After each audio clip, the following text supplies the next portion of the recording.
E o que é aquilo atrás de você, se me permite perguntar?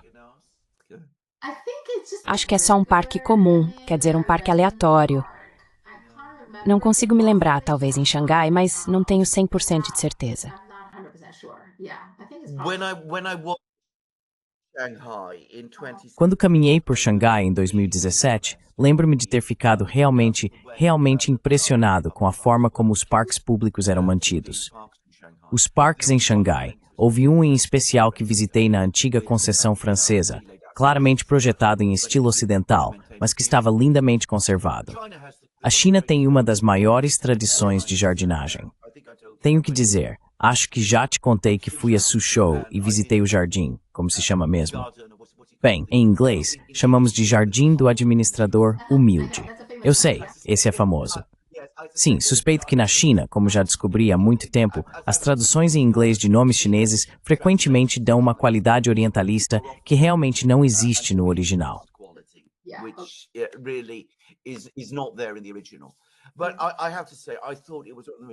Mas tenho que dizer, achei que foi um dos lugares mais bonitos da Terra que já visitei.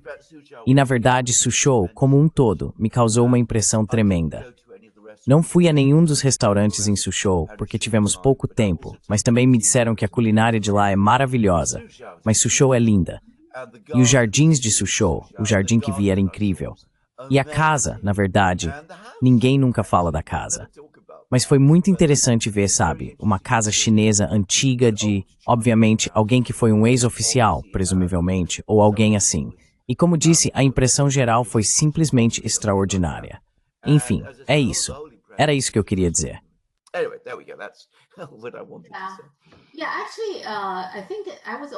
Sim, na verdade, acho que também estive em Shenzhen por alguns dias. Shenzhen e Xangai realmente investem muito em seus parques públicos. Acho que um dos projetos que vi em Shenzhen era que eles queriam combinar 5 parques para que você pudesse caminhar por todos eles. E acho que em algum momento Xangai também estava considerando algo parecido. Eles estavam pensando se seria possível. Quero dizer, é um processo longo, um projeto demorado, mas eventualmente eles querem que os parques você pode caminhar por todos eles.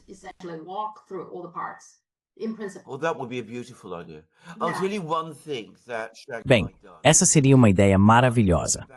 Vou te contar uma coisa que Xangai faz, e que me levou de volta à minha infância, especialmente na antiga concessão francesa, mas também em muitos outros lugares, alguém plantou muitos plátanos de Londres.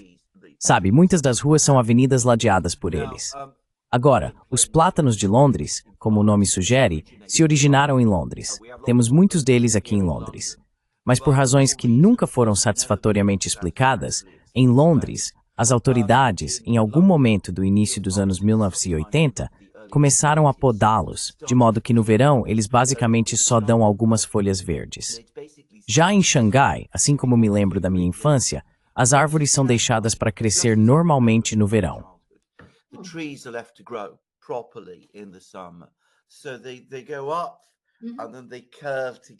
Então elas sobem e depois se curvam juntas, e você tem esses belos corredores verdes por onde caminha, que, claro, te protegem do sol. Londres costumava ser exatamente assim, mas eu tinha me esquecido completamente de como era. E foi indo a Xangai que me lembrei disso. Então, não sei por que os britânicos fazem isso. O que aconteceu? Nunca foi discutido, pelo que eu saiba. Provavelmente tem a ver com economia de dinheiro, imagino. Não recolher as folhas ou algo do tipo. Mas isso transforma a atmosfera no verão, porque, como eu disse, você tem a sombra das árvores, o que refresca e cria um microclima maravilhoso. E, claro, reduz a poluição, porque os plátanos de Londres são muito bons em absorver poluição. É isso.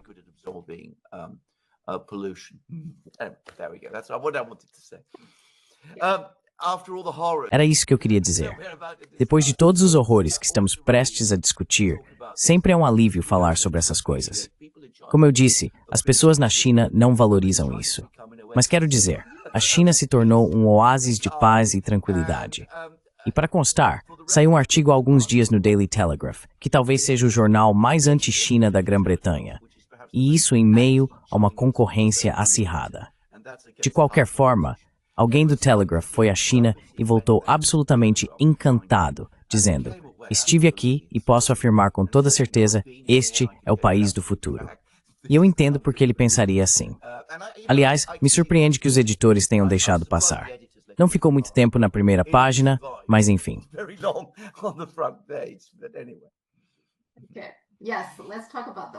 Ok, sim, vamos falar sobre todos os horrores. Agora, aliás, na verdade, alguns editores entendem e apreciam que neste momento a China está pacífica e estável, sabe? E não só porque a China é tão dominante na Ásia, mas porque ela realmente está trazendo paz e estabilidade para toda a Ásia. Não é só, sabe?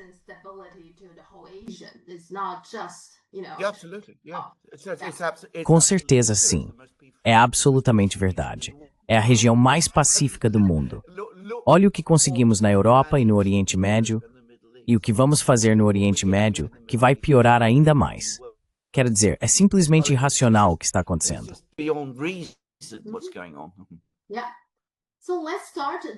Sim, então vamos começar por aí. Como você disse, é horrível o que está acontecendo agora.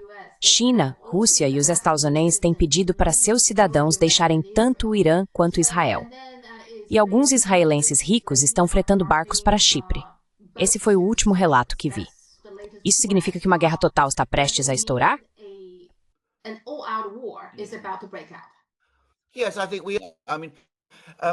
Sim, eu acho que todos nós. Quer dizer, minha impressão é que o gabinete israelense, o primeiro-ministro Netanyahu, está procurando um confronto há pelo menos um ano. Ele vem tentando criar uma situação para um ataque ao Irã desde mais ou menos abril do ano passado, quando bombardeou a embaixada iraniana em Damasco pela primeira vez e depois assassinou o chefe político do Hamas em Teherã. Ele veio a Washington em agosto e fez um discurso incrivelmente beligerante. Acho que o que basicamente o segurou por algumas semanas foi a eleição americana, porque nem os democratas nem os republicanos, na véspera da eleição, querem uma guerra. Eles sabem que o povo americano não quer uma guerra durante o período eleitoral. Aliás, acabei de ver pesquisas de opinião e elas mostram que uma maioria bastante significativa dos americanos não quer que os Estados Unidos entrem em guerra com o Irã.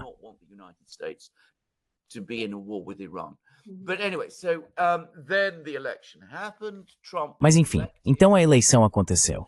Trump foi eleito. Os israelenses vieram e disseram, vamos começar esse ataque ao Irã agora. Trump, como costuma fazer, hesitou por alguns meses. Ele tentou conseguir seu grande acordo. O acordo foi mais difícil do que ele esperava, porque os iranianos têm suas próprias opiniões sobre várias coisas, e eles não confiam nos Estados Unidos, com toda razão, e certamente não confiam em Israel. Então, cerca de 2 semanas atrás, ele teve essa reunião com esse linha dura extremamente perigoso, Mark Levin. E eu pude ver naquele momento os sinais de alerta começando a soar em parte do seu movimento. De qualquer forma, ficou claro que ele então concordou que deveria haver um ataque israelense ao Irã. Minha impressão é que provavelmente o que aconteceu foi que Netanyahu e todos esses caras mentiram para ele e disseram, esse ataque vai ser fácil.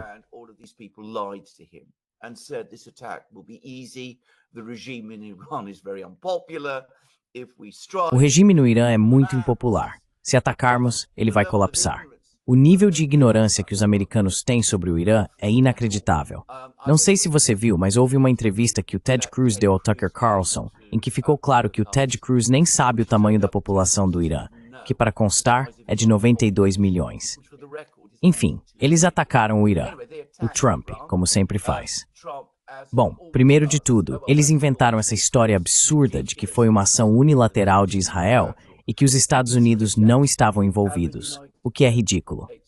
Depois o Trump, vendo que achou que era o grande sucesso do exército israelense, veio a público e fez todo tipo de declaração, dizendo, sabe, que houve um grande sucesso.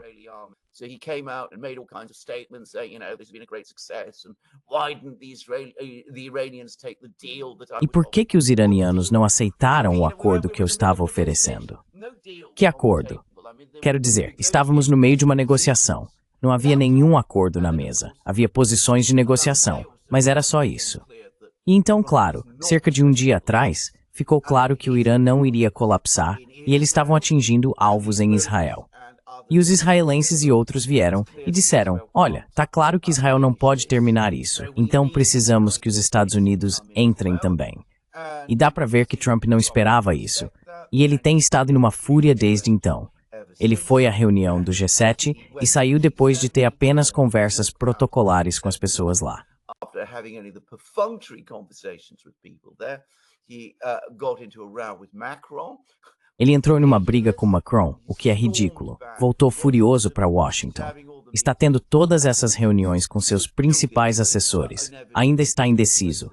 Mas, inevitavelmente, mais cedo ou mais tarde, ele vai atacar o Irã, porque essa é a posição em que foi colocado. Quero dizer, estamos lidando com um presidente que ouve e segue o conselho da última pessoa com quem fala, não consulta amplamente, não avalia decisões, não faz política e muda de ideia de um dia para o outro. Então, em uma semana, Putin é louco. No dia seguinte, Putin é seu melhor amigo. Quero dizer, é simplesmente impossível trabalhar com esse homem. I mean, it's just impossible to work with this man. Sim, uma das perguntas que eu ia te fazer, porque isso me intriga muito, já conversamos sobre isso antes, é que Trump costumava, quer dizer, eu achava, que ele era muito relutante em entrar numa guerra com o Irã. E por causa disso, ele até demitiu Mike Bolton, seu conselheiro de segurança nacional. E também, por um tempo, ele teve uma relação muito ruim com Netanyahu. Eles mal se falavam e coisas assim. E então, parece que, quer dizer, claramente os Estados Unidos têm apoiado tudo, desde o ataque de Israel ao Irã e, claro, também múltiplos assassinatos. Então agora você está dizendo que ele teve uma conversa com Mark Levin? Foi isso que o influenciou?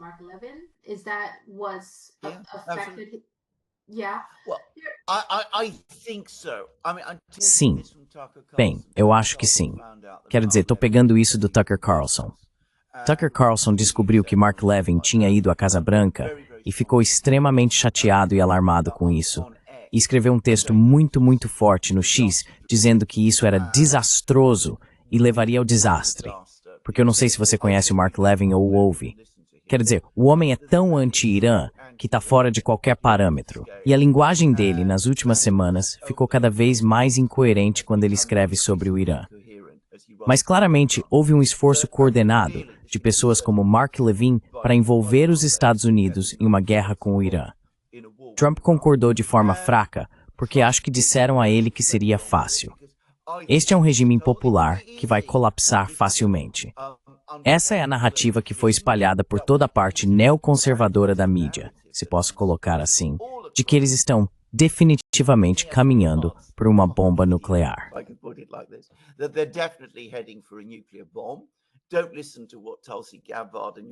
Não ouça o que Tulsi Gabbard e sua comunidade de inteligência estão dizendo. Ouça o que nós estamos dizendo. Você vai conseguir a grande vitória. O Irã vai colapsar. Você será o grande herói. Você será Napoleão ou Júlio César, ou seja lá quem for, o grande novo presidente americano que alcançou essa grande vitória. E Trump caiu nessa. Porque, como eu disse, ele não consulta. Aparentemente, ele não ouve seus relatórios de inteligência. Ele não se senta com Tulsi Gabbard, que faz o briefing diário. Ele não fala com ela. Ela fala com Vance, aparentemente. Quero dizer, tenho isso de uma fonte absolutamente confiável, se é que posso dizer isso. Ele não ouve o que seu pessoal de inteligência está dizendo. Ele não ouve o que ninguém está dizendo. Ele simplesmente segue o conselho, como eu disse, da última pessoa com quem ele fala.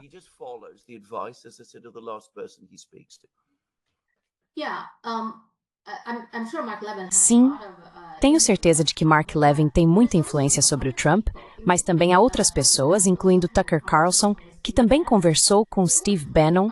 Eles estavam falando sobre essa reunião em Camp David no fim de semana de 8 e 9 de junho, que Trump teve com sua equipe de segurança nacional.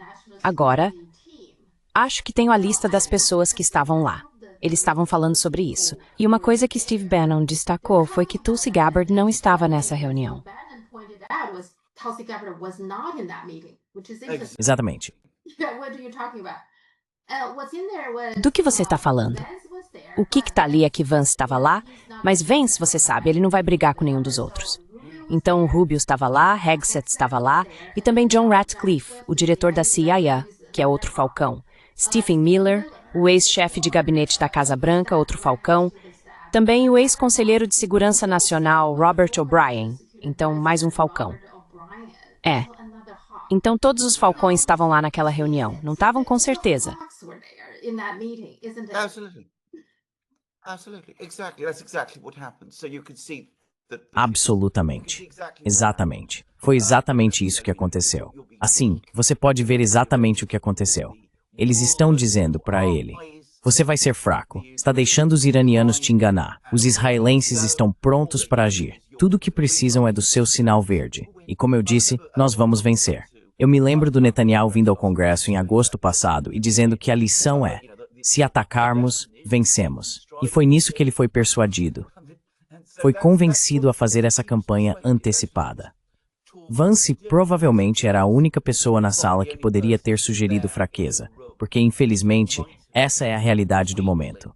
Ele era contra o ataque aos Houthis, mas acompanhou a maioria. Você se lembra da discussão? É exatamente a mesma aqui. Então, e como você disse corretamente, Tulsi Gabbard está excluída. and as you rightly said, Tulsi Gabbard is excluded. Sim, sim. Steve Bannon apontou isso como se ele não estivesse lá. Bem, eu me pergunto se eu estivesse tentando convencer o Trump a entrar nessa, você está dizendo que estão dizendo a ele que vai ser uma vitória fácil. Mas também, do ponto de vista do Trump, eu acho que desde que ele assumiu o cargo, ele teve muito pouco a mostrar na frente da política externa, certo? Ele tentou fazer as pazes com os russos, e os russos não... Bem, eles ainda querem fazer o que precisam fazer. E ele foi duro, ele achava que estava sendo duro com a China, mas não funcionou. A China não recuou. Então agora, talvez uma das coisas que estavam tentando convencê-lo fosse, ok, podemos conseguir uma vitória ali, uma vitória rápida com o Irã, e isso vai mostrar sua força, certo? Seu poder, algo assim. Ou seja, o próprio Trump talvez também precise de uma vitória rápida, não é?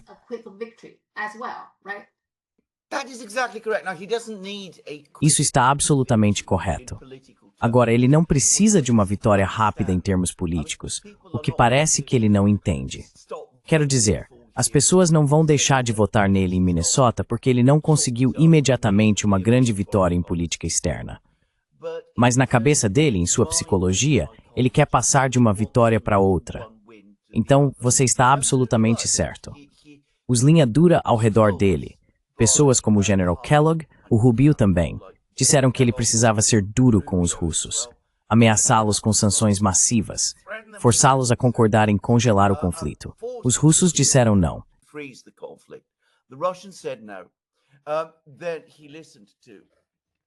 Então ele ouviu pessoas como Peter Navarro e Stephen Moore, imbecis, e esses tolos, que disseram a ele, sabe, apenas aumente suas tarifas contra a China, eleve-as ao máximo e os chineses vão recuar e concordar com o grande acordo que você quer.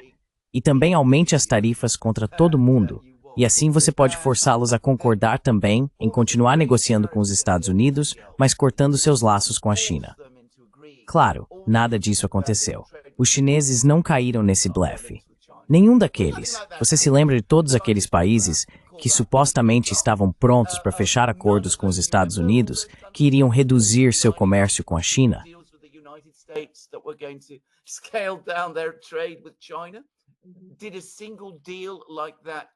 Algum acordo desse tipo chegou a aparecer? Nenhum. Nenhum sequer. Nem mesmo a Grã-Bretanha, aliás, que é praticamente o único país que assinou um acordo assim. Então, ele acabou sendo levado ao fracasso por causa disso. E agora eles aparecem dizendo que é aí que você vai vencer porque o Irã está fraco, o Irã está instável, o regime é impopular.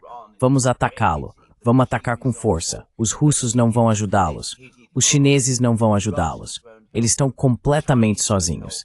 Perderam o Hezbollah, perderam a Síria. Este é o momento de atacar. Então ele acaba indo junto de forma fraca, não é? Quer dizer, é uma falha.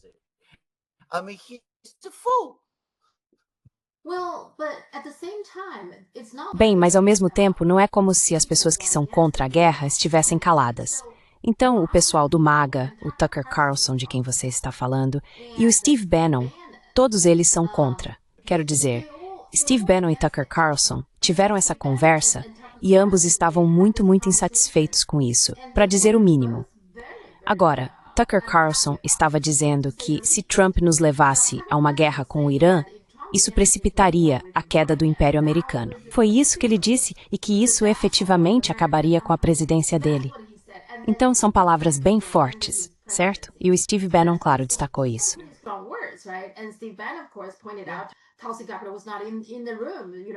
Tulsi Gabbard não estava na sala, sabe? Quando você está tomando esse tipo de decisão. Então eles eram totalmente contra isso. E aí quando você lê o Truth Social, ele postou que o Irã está muito perto de uma arma de destruição em massa. Sabe, esse é o velho roteiro. Eles fazem isso o tempo todo. Mas se você olhar os comentários, muitos apoiadores do MAGA estão dizendo: eu não vou votar, não votei em você por causa disso, não faça isso e coisas assim. Então, não é como se o outro lado, são as próprias pessoas dele que estão totalmente contra. Mas ele não está ouvindo de jeito nenhum.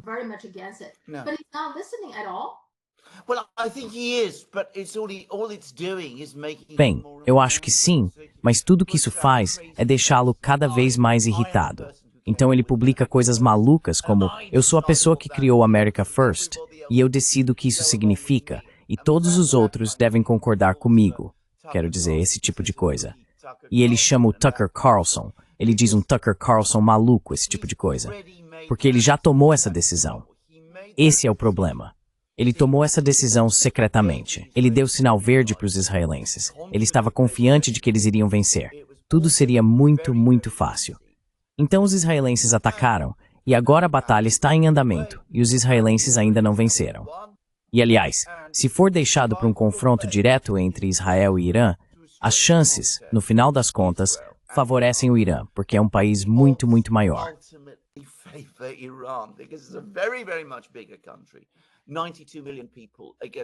92 milhões de pessoas contra 9,7 milhões em Israel. Uma base industrial muito, muito maior, um território enorme, uma capacidade muito maior de absorver perdas. E como vemos, tecnologia de mísseis sofisticada capaz de penetrar o sistema de defesa aérea israelense, que novamente suspeito que disseram ao Trump que seria capaz de derrubar tudo o que os iranianos conseguissem lançar. Porque, aliás, essa era a narrativa que eu li em todo lugar, que era esse sistema de defesa aérea maravilhoso, o melhor do mundo. Afinal, deveria ser, dado o quanto de dinheiro foi investido nele. E como vemos, está falhando. De qualquer forma, disseram tudo isso a ele. Ele achou que seria fácil. Deu sinal verde. Fez tudo isso em segredo.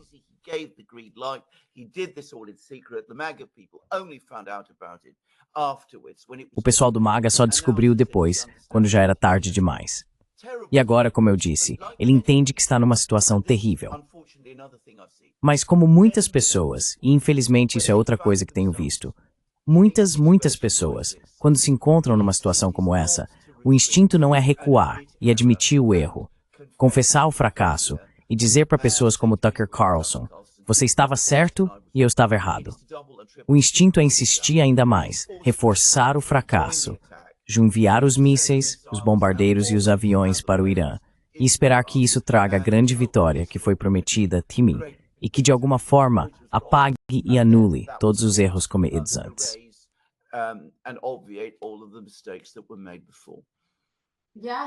Sim, agora ele está exigindo a rendição incondicional do Irã. Com certeza, sim, ele não está. Ele sequer entende o que isso significa. Rendição incondicional. Quero dizer, o que isso realmente significa exatamente? Significa que todo o regime deve capitular e ser substituído por outro? Ou significa apenas que eles parariam o enriquecimento nuclear? Digo, essa é a linguagem de alguém completamente fora de controle.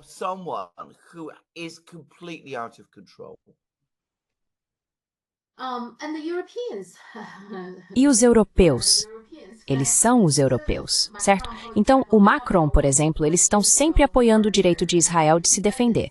Quero dizer, não faz tanto tempo que eles condenaram Israel pelo que chamaram de genocídio em Gaza, mas parece que, ok, talvez tenham alguma simpatia pelos palestinos, mas em relação aos iranianos, eles estão absolutamente do lado de Israel. Essa é a posição dos europeus.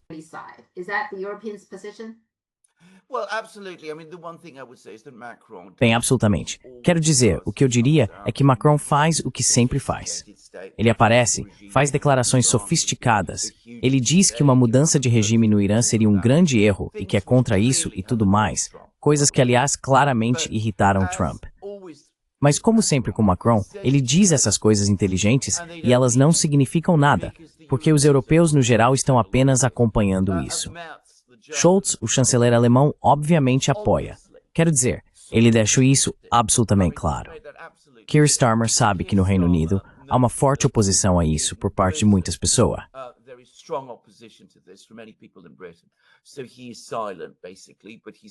Então ele está basicamente em silêncio, mas não está tomando nenhuma ação real para tentar conter os americanos. Tenho que dizer, os europeus parecem patéticos nessa história. Quero dizer, era para ver essa reunião no Canadá, essa reunião do G7 no Canadá. Eles prepararam toda uma lista de sanções, organizaram esse encontro entre Trump e Zelensky. Ele simplesmente os ignora e vai embora. Ou seja, ele faz com que pareçam completamente impotentes e totalmente tolos, que é o que eles são. Quero dizer, eles se colocaram nessa posição. Eles aceitaram tudo o que os Estados Unidos fazem. Desde que Blair se juntou a Bush em suas várias guerras nos anos 1990, eles simplesmente não sabem e não conseguem sair desse trem.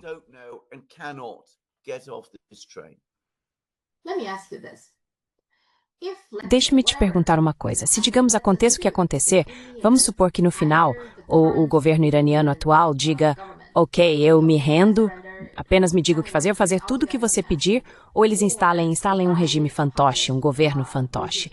Isso significa que haverá paz no Oriente Médio?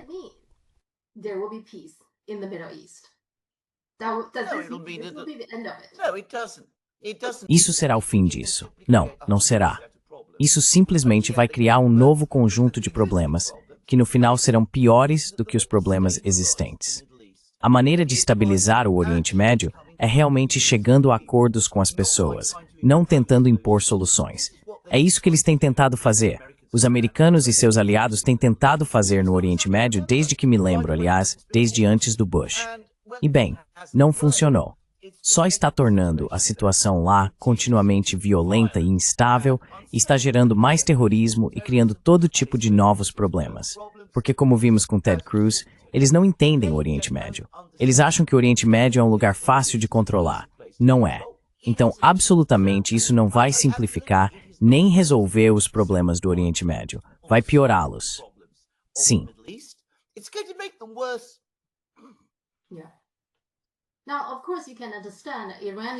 Agora, é claro, você pode entender que o Irã é muito importante para a China, então há muita atenção voltada para lá. O Irã assinou um acordo de 25 anos com a China para fornecer petróleo à China.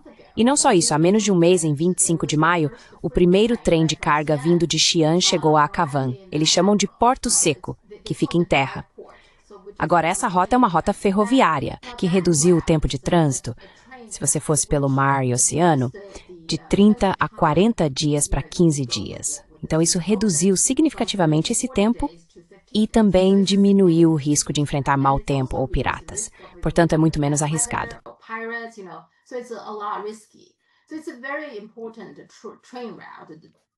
Portanto, é uma rota ferroviária muito importante para a China obter petróleo do Oriente Médio. A ideia não é apenas aquele trecho de Xi'an até Aqavan, mas também que a ferrovia faz parte de um corredor leste-oeste mais amplo, que ainda está em processo de consolidação e visa ligar a China ao Irã, ao Golfo Pérsico, à África e, eventualmente, até a Europa. Então, o Irã é muito, muito importante para a China e a China presta muita atenção ao que acontece lá. Agora, a China deixou muito claro que isso é não provocado, que Israel está atacando o Irã e que Israel é o agressor. Mas qual é a sua opinião sobre isso, sobre a questão geopolítica?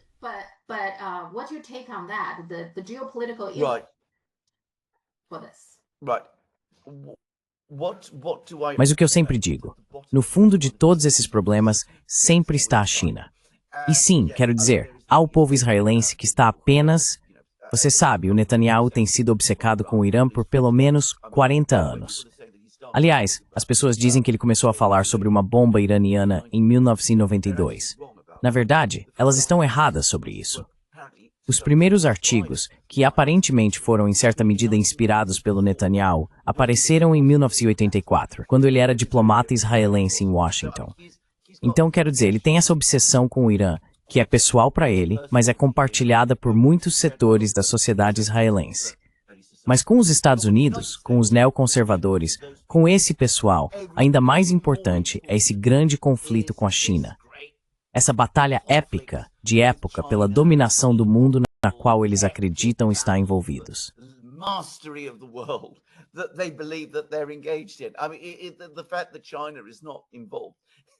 Quero dizer, o fato de a China não estar envolvida nesse conflito de forma alguma é algo que nenhum americano que conheço, nem mesmo pessoas como o professor Mearsheimer, consegue entender.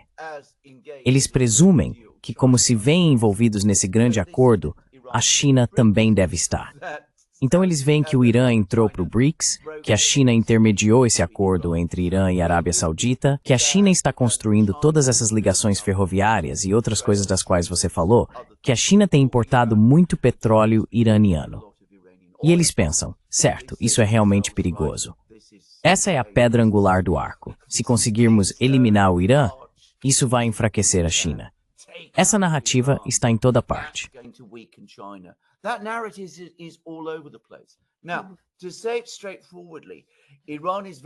Agora, para ser direto, o Irã é muito importante para a China, mas não é crucial para a China. Se o governo do Irã colapsasse e fosse substituído por um governo pró-americano, ou se o país mergulhasse numa guerra civil ou em alguma crise profunda, o que é possível, não sabemos como isso vai se desenrolar, certamente seria algo com que a China teria que lidar. E seria um problema, mas não levaria ao colapso da China, nem a uma desaceleração em seu crescimento econômico e político, ou ao aumento de seu poder agregado. Digo poder agregado porque você sabe, estamos falando de poder militar, obviamente, mas também de poder econômico, poder social, poder cultural, influência global, todas essas coisas.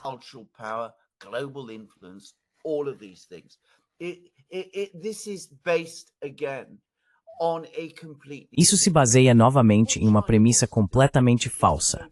O que a China quer fazer é costurar a Ásia Ocidental, porque faz sentido lógico. Ela quer construir rotas comerciais. Obviamente quer comprar petróleo iraniano, quer desenvolver bons laços com o Irã, porque o Irã é uma rota, como você corretamente disse, para o Golfo, para os Estados Árabes, para a África. Mas a China pode alcançar esses países por outros meios também. Ela pode comercializar com eles através do leste da África, por exemplo, pela Etiópia e Somália, e esses tipos de lugares. É absurdo pensar que isso é algum tipo de jogo de xadrez. E também é uma forma imoral de pensar a geopolítica. Mas é assim que os americanos estão obcecados. Eles veem tudo em termos desse grande jogo geopolítico e estão completamente errados.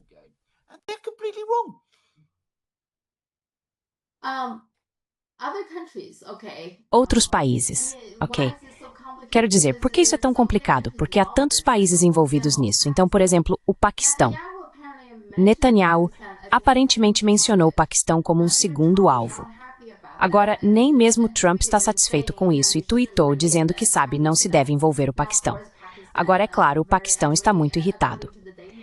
Segundo o Daily Mail, o Paquistão disse ao Irã: vamos atacar Israel com armas nucleares se Netanyahu usar armas nucleares contra Teherã. Eu não sei, não me sinto muito confortável com esse tipo de conversa. Por que Netanyahu quer envolver o Paquistão?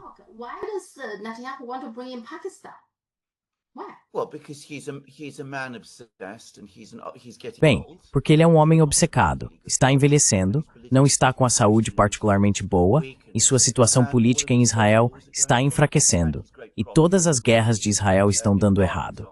E seu grande projeto, no qual ele se lançou quando se tornou primeiro-ministro de Israel no início dos anos 90, está fracassando. Então ele é, me desculpe dizer isso, ele é um tanto fanático nesse projeto. E como frequentemente acontece com pessoas assim, quando as coisas começam a dar errado, ele está se tornando cada vez mais imprudente e descontrolado no que faz. E o problema é que temos todas essas pessoas sinistras em Washington, que em vez de contê-lo, estão apoiando-o. E claro, isso lhe dá uma sensação extraordinária de poder e a crença de que pode tentar o que quiser.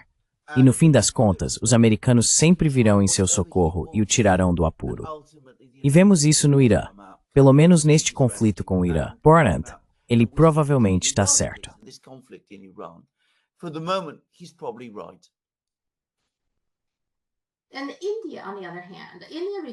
E a Índia, por outro lado, a Índia se recusou a se juntar à Organização de Cooperação de Xangai na condenação ao ataque de Israel ao Irã, mesmo que Israel, por sua própria admissão, tenha dito que foi um ataque preventivo, ou seja, não provocado.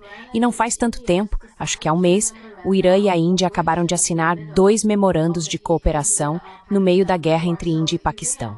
Então, o Irã estava meio que apoiando a Índia nisso. E ainda assim, veja só, a Índia simplesmente se recusou a acompanhar a condenação da Organização de Cooperação de Xangai ao ataque de Israel. Presumo que cada país esteja agindo de acordo com seus próprios interesses. Qual é o cálculo da Índia nesse caso?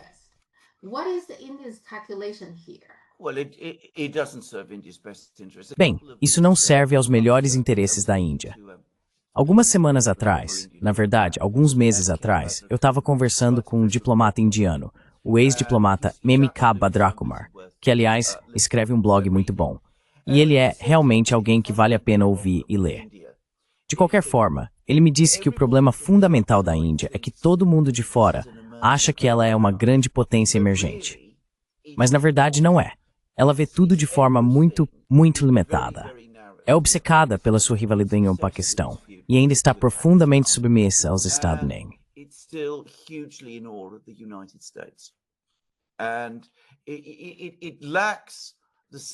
E falta autoconfiança para realmente avançar, seja para construir sua própria sociedade ou para conduzir uma política externa adequada. Então, o que está acontecendo na Índia? Não é nada difícil de entender. O Paquistão assumiu uma posição muito forte, apoiando o Irã. O Paquistão superou a Índia nessas recentes trocas, nessa batalha recente. A Índia está muito chateada e muito irritada com isso. Ela vê o Paquistão apoiando o Irã, então apoia Israel. É simples assim. É totalmente reflexivo. E isso deixa a pessoa como Badrakumar em desespero.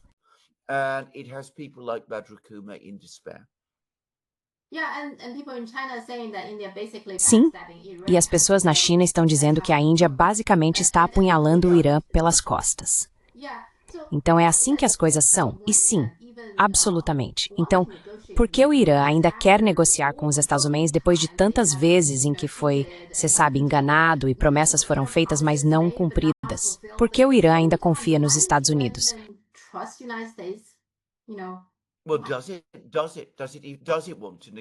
Bem, quer negociar com os Estados Unidos? Quero dizer, acho que esse é um ponto importante a ser levantado, porque digo, há poucos minutos antes de começarmos, recebi um e-mail de uma comentarista americana muito conhecida.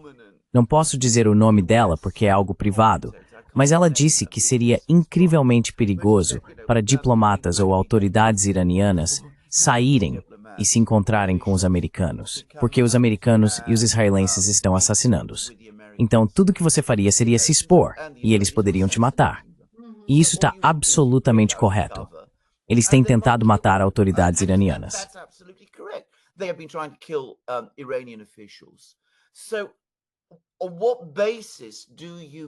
Então, com base em que você se reúne com os americanos em um momento em que há esquadrões da morte israelenses operando, tentando assassinar seus oficiais? Portanto, não tenho certeza de que haverá uma reunião ou que essa reunião realmente acontecerá, porque não sei se é seguro para os iranianos participarem de qualquer encontro. Então não tenho certeza de que haverá diplomacia. Quero dizer, isso é novamente algo que Trump não entendeu. Acho que, mais uma vez, ele provavelmente acreditou, quando iniciou tudo isso, que depois de todos esses golpes, se o regime em Teherã não quebrasse, pelo menos recuaria. Assim como ele presumiu que a China recuaria se ele impusesse tarifas de 145% sobre ela.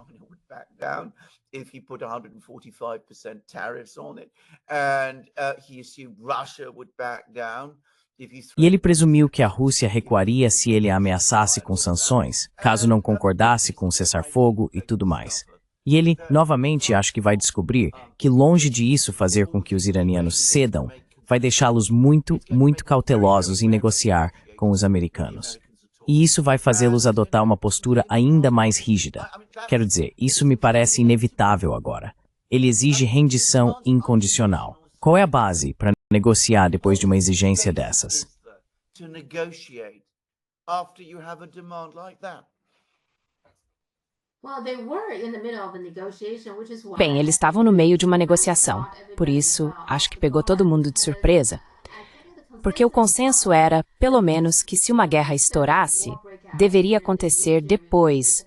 Acho que havia um prazo, algo como 15 de junho, que seria, pelo que entendi, algum tipo de prazo para a negociação deles, se haveria algum acordo ou não. Mas aconteceu que Israel começou, acho que, a assassinar altos funcionários iranianos no dia 12 e depois começou a bombardear o Irã no dia 13. Acho que foi isso que aconteceu. Todo mundo esperava que algo acontecesse depois do dia 15, então foi um pouco surpreendente. Só fico me perguntando por que o Irã sequer negociou com os Estados Unidos em primeiro lugar. Eles começaram em abril ou algo assim, né? Porque eles, em especial o Trump, foi quem basicamente disse tudo o que vocês concordaram com o Obama.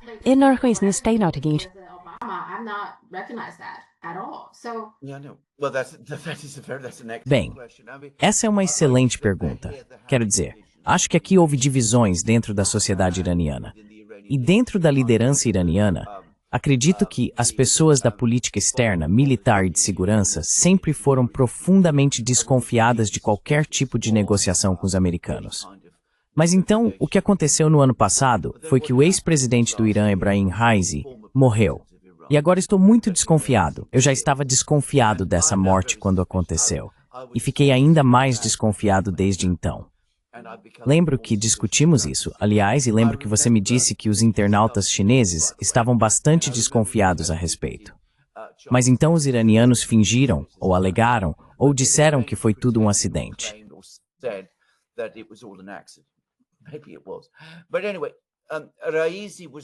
Talvez tenha sido. Mas de qualquer forma, Raisi foi então substituído por uma figura muito mais moderada e secular. Esse médico, que acredito que a maioria das pessoas considera uma boa pessoa, mas ele parecia acreditar que o caminho para o Irã era tentar melhorar as relações com o Ocidente. Que haveria, ele é contra o Irã ter armas nucleares. Ele adotou esse tipo de posição. Então acho que isso criou uma instabilidade dentro do sistema político iraniano, que não existia enquanto Raisi estava no poder. E novamente, é preciso dizer que isso reflete um sentimento em algumas partes da sociedade iraniana, que desejam uma gradual secularização e abertura das relações com o Ocidente.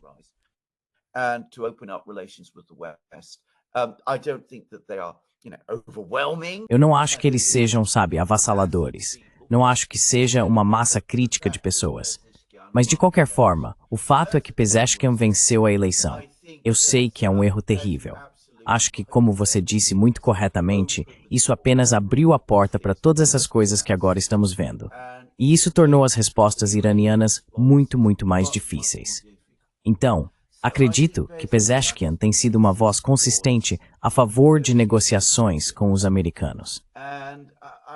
E acho que o que ele está descobrindo aos poucos, embora ainda não tenha aceitado totalmente isso, é que você não consegue negociar com alguém que quer te destruir.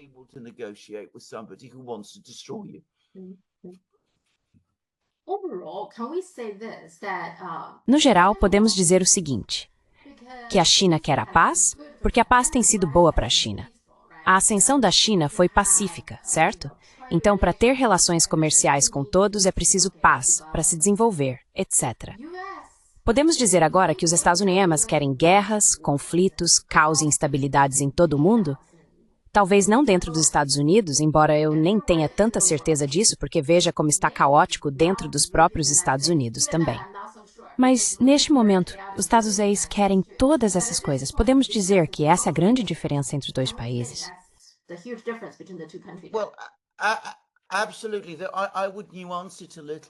Bem, absolutamente. Eu faria uma nuance nisso. Acho que a China quer a paz porque a paz tem sido boa para a China. Acho que a China quer a paz porque percebe que a paz é boa. E porque é boa para a China. Não apenas boa para a China, mas boa para todos. Acho que a China entende que a paz é, por definição, algo bom. Isso não é apenas Xi Jinping e seus oficiais. É, acredito, uma compreensão fundamental que existe dentro da sociedade chinesa. Está presente em seu DNA. Quero dizer, já discuti isso muitas vezes, não vou me repetir aqui, mas acho que é exatamente isso que a China representa. Eles sempre querem a paz, porque entendem que é somente através da paz que os países prosperam a longo prazo.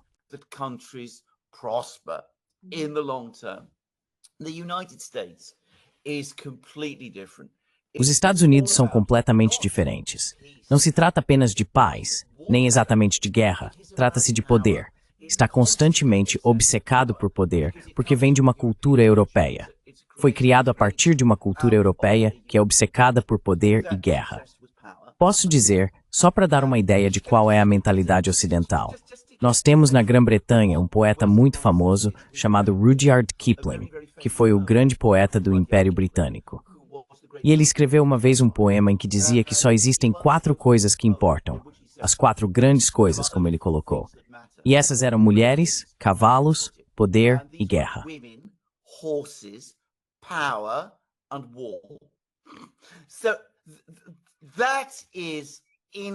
Então isso está em nosso DNA. Esse é o nosso DNA, aquisição, porque é disso que se tratam as 2 primeiras coisas, poder. E é isso que são os Estados Unidos. Eles acham muito difícil pensar de outra forma. Esse é o problema. Então sim, a China sempre promove políticas de paz porque essa é a sua natureza. Os Estados Unidos sempre promovem estratégias geoestratégicas complexas. São obcecados em parecer duros, tomar ações militares, eliminar inimigos. Paz da força, como dizem. O que, claro, é em termos de esse seu initial. That's good to say.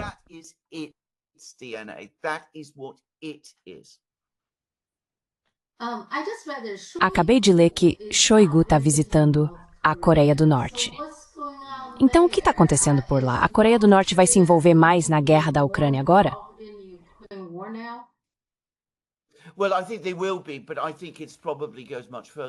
Bem, eu acho que eles estarão, mas acredito que isso vai muito além disso, pois está claro que agora existe essa relação entre a Rússia e a Coreia do Norte que está se desenvolvendo.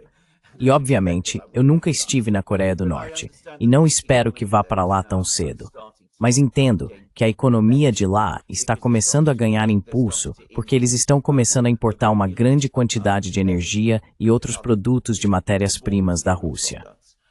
E os russos agora estão fechando acordos com a Coreia do Norte para reconstruir várias fábricas norte-coreanas para que possam fornecer tanto armas quanto bens de consumo para a Rússia, já que a Rússia está enfrentando uma escassez de mão de obra.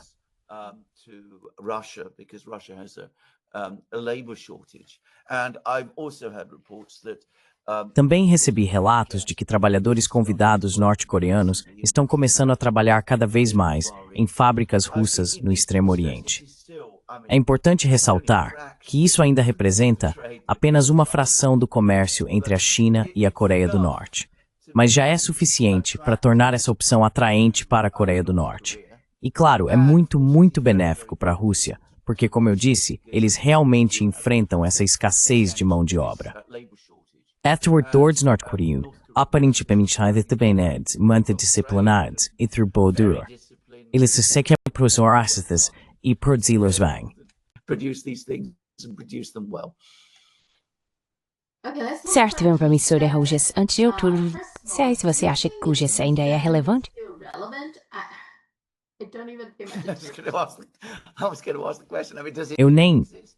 Eu ia fazer a pergunta. Quero dizer, isso sequer existe? Quero dizer, essa reunião que aconteceu no Canadá foi...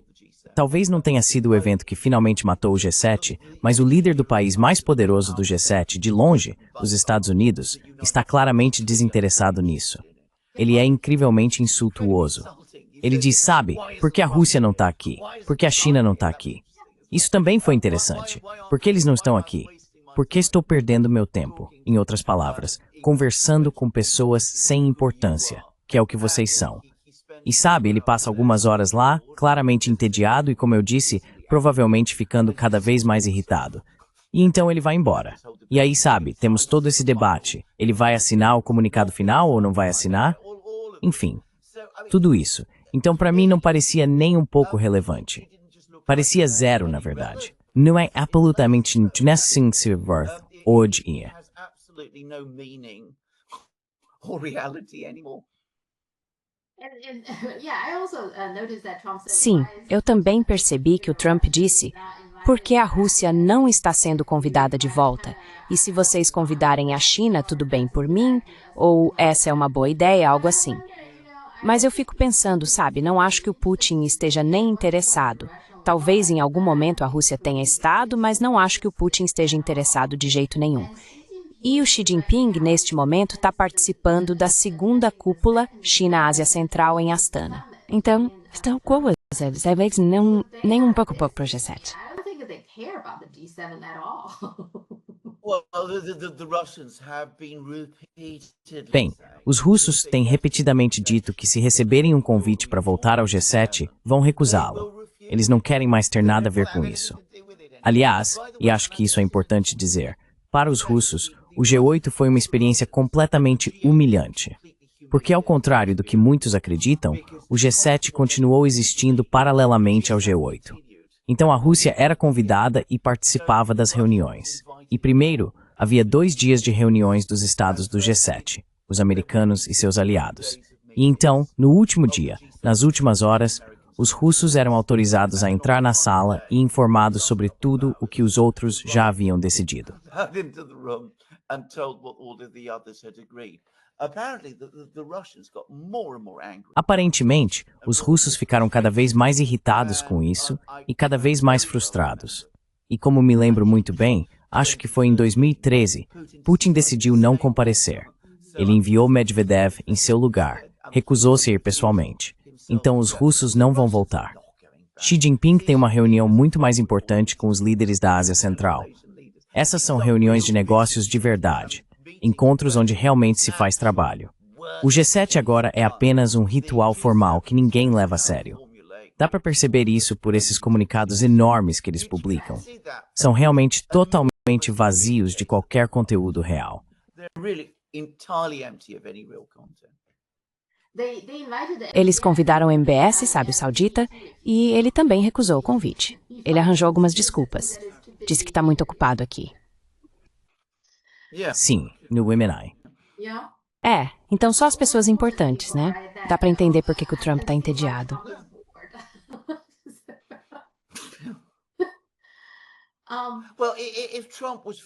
Bem, se o Trump estivesse totalmente comprometido com isso e os Estados Unidos estivessem totalmente engajados, talvez pessoas mais importantes viessem, porque obviamente poderiam querer falar com ele.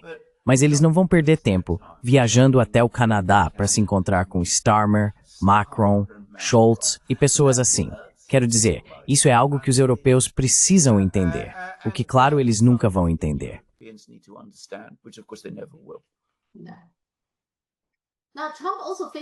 Agora, Trump também enfrentou alguns desafios internos, como o desfile militar dele, e então, bem, não é muito... Eu não sei. Qual é a sua impressão geral das Forças Armadas dele? Qual é a sua impressão?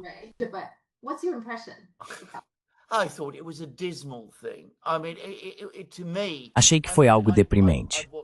Quero dizer, para mim, eu vi o exército chinês marchando na Praça da Paz Celestial, e você vê os soldados em perfeita harmonia uns com os outros. Você vê os russos, e eles fazem desfiles impressionantes. E então você vê os norte-coreanos. Meu Deus, eles fazem desfiles extremamente impressionantes.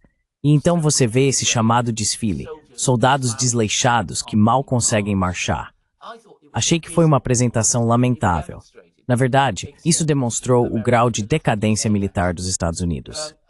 Longe de exibir o maior exército do mundo, mostrou o quanto ele está em declínio.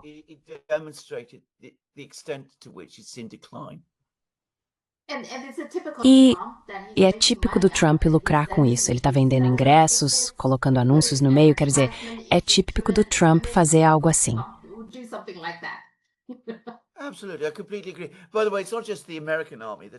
Com certeza, concordo plenamente. Aliás, não é só o exército americano que está passando por esse declínio. Todo ano no Reino Unido temos uma grande parada militar chamada Trooping the Colour, que existe desde o século XVIII. Basta ir ao YouTube e ver como essa parada era realizada nos anos 1930, há um filme de 1933, e nos anos 1960 e comparar com hoje. Quero dizer, até os anos 60 era incrivelmente precisa e rigorosa. Hoje, dá para ver que é apenas uma sombra do que já foi. E essa é a realidade das Forças Armadas no Ocidente como um todo, um reflexo do declínio da confiança em suas próprias sociedades.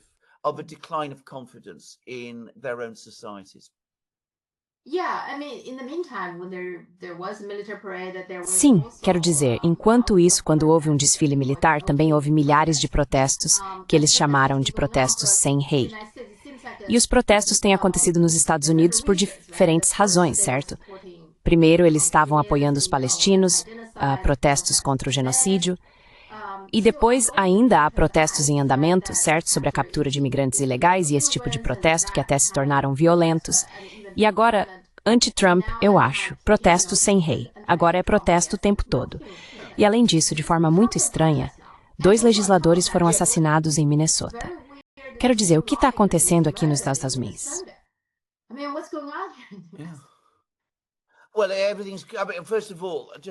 Bem, antes de tudo, só para voltar ao seu ponto sobre o Trump lucrando com seu próprio desfile, quero dizer, isso não é insignificante. Não é algo sem importância. Isso está desempenhando um papel no aprofundamento do cinismo e da raiva que você começa a ver se espalhar pela sociedade americana. E claro, não é como se Trump fosse a única pessoa fazendo isso. Toda a classe política está fazendo isso. E Trump está piorando ainda mais sua posição ao começar uma guerra contra o Irã. Se ele iniciar uma guerra contra o Irã e ela se prolongar, como aconteceu com a Guerra do Vietnã, em um contexto já existente de cada vez mais protestos, bem, dá para ver facilmente como isso pode rapidamente sair do controle.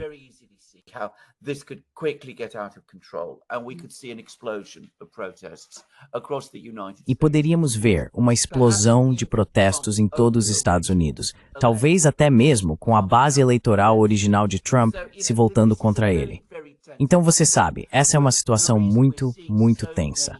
Mas o motivo pelo qual estamos vendo tantos protestos nos Estados Unidos é porque a sociedade está se fragmentando, está se tornando cada vez mais instável. Há uma perda de confiança nas instituições americanas. Há uma perda de crença na classe política. O fenômeno Trump é um reflexo disso. E quando isso acontece, e as vias políticas normais deixam de funcionar, começam a surgir protestos. Agora, protestos são comuns nos Estados Unidos.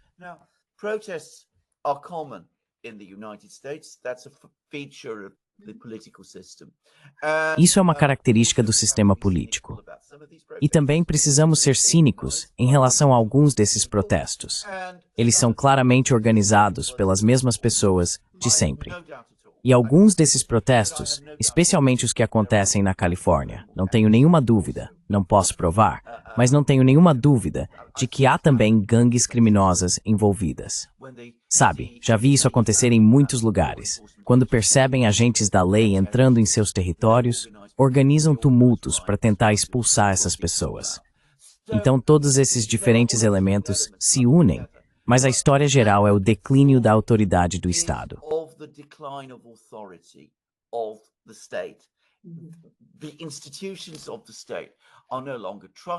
As instituições do Estado não são mais confiáveis, não têm mais autoridade, não têm mais aplicação efetiva das leis, e há uma verdadeira perda de crença.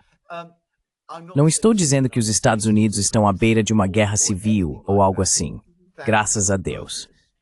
Mas como eu disse, tudo isso é um sinal muito, muito ruim. Aliás, é muito diferente dos protestos que eu me lembro, sou velho o suficiente para me lembrar deles, nos anos 1960, que tinham causas políticas radicais por trás. A Guerra do Vietnã, o movimento dos direitos civis, coisas desse tipo. Não existe hoje nos Estados Unidos nada parecido com aquele nível de ativismo político. E isso torna esses protestos, no fim das contas, mais perigosos.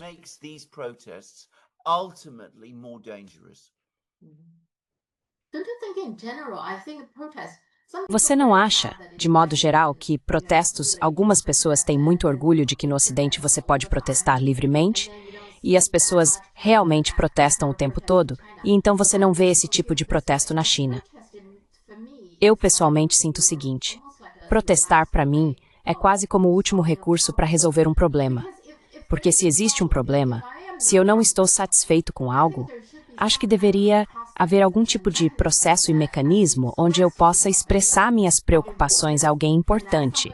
E essa pessoa coletaria todas essas reclamações e então começaria discussões para tentar encontrar uma forma de resolver os problemas. Deveria haver um processo.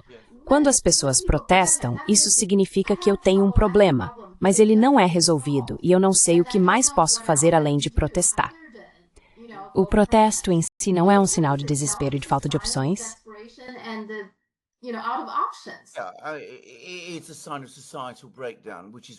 É um sinal de colapso social, que é o que estamos começando a ver. Quero dizer, é um sinal do colapso do consenso político. Você está absolutamente certo. Protestos na escala que estamos vendo agora são resultado de um sistema político que está entrando em colapso e que não responde mais aos sinais vindos de baixo. Trump foi eleito para manter os Estados Unidos fora da guerra. Ele está prestes a levar o Estado vezes o Deris, em guerra contra um adversário de si, o qual sabe muito pouco.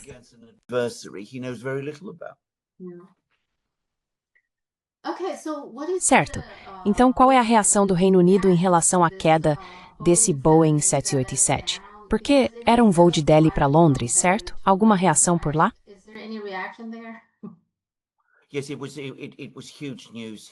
Sim, foi uma notícia enorme aqui.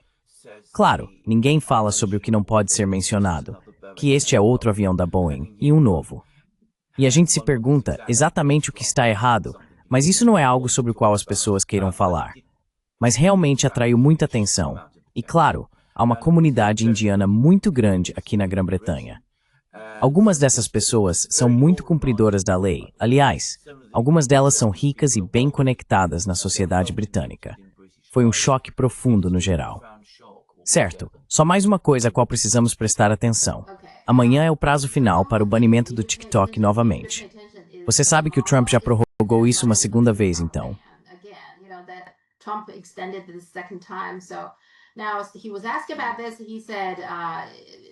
Agora perguntaram a ele sobre isso, se ele vai dar outra extensão, e ele disse, provavelmente sim. Mas é amanhã, sabe? E a pandemia está acontecendo, então não sabemos. Por que você acha que ele ainda não tomou uma decisão final? Ou você simplesmente encerra ou diz, ok, o que vocês fizeram me convence de que estão seguros, que não estão colocando a segurança nacional em risco com seus dados e assim por diante. Então vamos seguir em frente. Por que ele ainda está enrolando, adiando extensão após extensão? Você acha que ele ainda vê isso como uma moeda de troca nas negociações?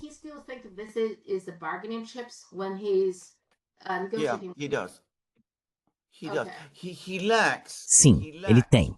Ele tem. Ele não possui o que os russos chamam de poder de decisão. Quero dizer, a capacidade de tomar decisões, decisões claras e consistentes, de estabelecer uma política e mantê-la, e continuar tomando decisões coerentes com essa política, dia após dia, semana após semana. O que, aliás, Xi Jinping absolutamente tem.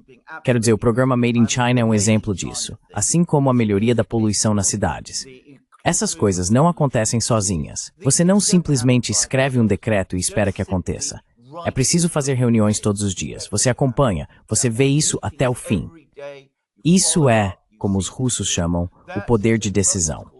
Trump definitivamente não tem isso. Ele está constantemente se vendo como esse grande negociador.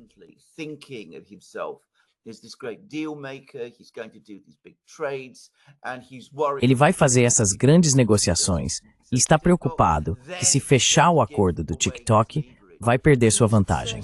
Ele é obcecado por vantagem e não entende que a China não está interessada nisso. Quero dizer, negociações entre grandes nações, China e Estados Unidos, não giram em torno de vantagem. Elas giram em torno de tentar encontrar pontos em comum e interesses compartilhados para avançar as coisas. Isso é algo que ele realmente não entende, e duvido que alguém consiga explicar isso para ele. Se você e eu colocássemos em uma sala e tentássemos explicar isso por muitas horas, ele ainda assim sairia de lá e continuaria fazendo exatamente a mesma coisa de sempre. Então acho que esse é o problema.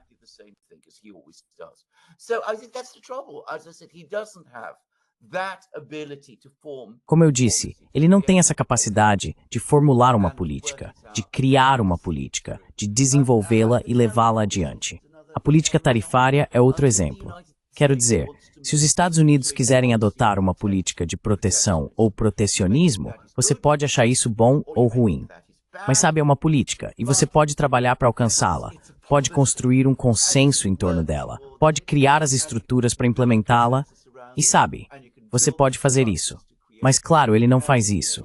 Ele impõe tarifas em um dia, retira no outro, entra em conflito com os tribunais, quero dizer, é uma bagunça. E é a mesma coisa com o TikTok. Como eu disse, ele não tem essa capacidade de definir uma política e levá-la adiante.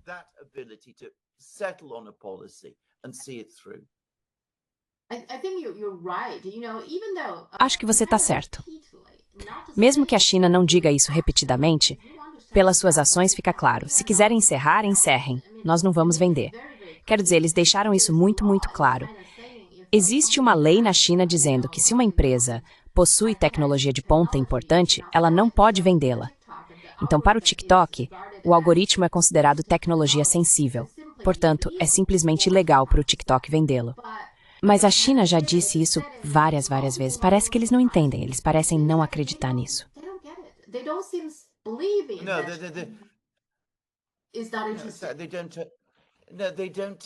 Eles não aceitam um não como resposta, assim como Trump não entende que os russos não querem voltar ao G8.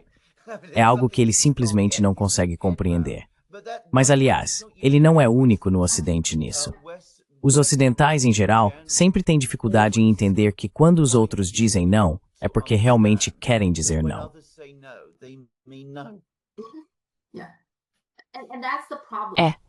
E esse é o problema. Eles simplesmente não aceitam. Isso é realmente fundamentalmente uma perda de tempo. Esse é o problema. Eles não aceitam. Exatamente. Ok, tenho certeza de que muita coisa vai acontecer nesse meio tempo. Vamos ver. Muito obrigada. Bem, poderíamos muito bem os Estados Unidos em guerra. Sim. Muito provável. Certo, tudo bem. Enfim, é isso. Tenha uma ótima semana. E Sofia, a gente se vê na próxima semana. Ok, muito obrigada. Tchau.